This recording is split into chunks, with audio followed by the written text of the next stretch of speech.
Well, today marks the final farewell for a San Diego police officer and former Padres player. Our community coming together, as you see right here, all to remember Officer Dan Walters. And you see the coffin being brought into the church right here in this video that was just from moments ago. He did die a year ago, so they're now able to pay tribute. Lots of law enforcement there paying tribute. Even a year later, they are there this morning. News 8's Evan Arani is live in El Cajon with what we can expect. Evan, Officer Walters died last year, and even though he was paralyzed, it happened while he was on the job. He said he loved his job.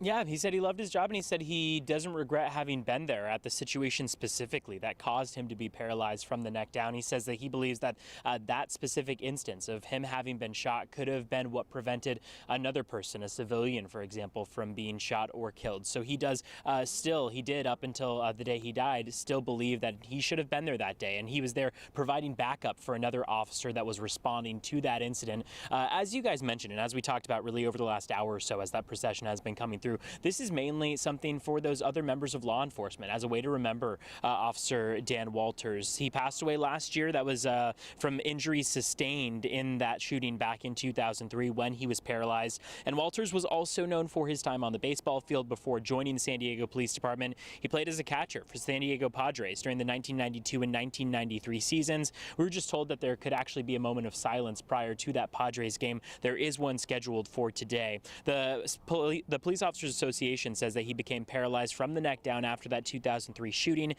was a traffic stop that turned out to be a violent domestic disturbance in progress. That was on 43rd Street in Southcrest. Walters talked openly about his rehabilitation and recovery at the time, and then, as you mentioned, passed away last year. But because of that pandemic, they did choose to put it on pause so that they could be able to give him that full sending off, that full procession. So they had about 100 members of law enforcement come through just about 30 minutes ago. We're now here outside of Shadow Mountain Church, where the capacity is about 2,500 people that can be seated inside. We've already seen several members of law enforcement, about 100 or so, go inside, and now we've slowly started to see more people trickle in, but still have about 55 minutes or so before that actual service begins. It'll begin at 9 a.m. If you're interested in watching and you can't make it out here itself, well, you can always stream it online. CBS8.com will be streaming that service in its entirety. You can also do so on the News 8 app as well. So a very somber moment, absolutely, when they brought that coffin into the